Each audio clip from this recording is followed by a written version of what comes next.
এই অ্যাশলি, আমরা কি একটু কথা বলতে পারি?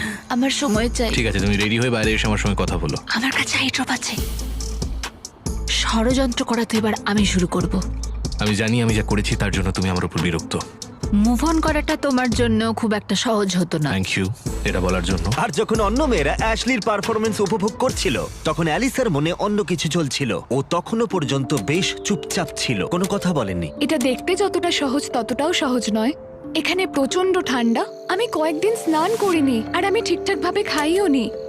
হে গ্র্যান্ট, একটু কথা বলা যাবে? হ্যাঁ নিশ্চয়ই, বলো।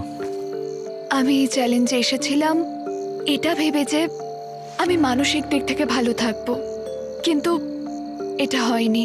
তাই আমি সিদ্ধান্ত নিয়েছি যে আজ রাতেই আমি চলে যাব। এখন এখানে প্রচন্ড ঠান্ডা। তার সাথে বোকা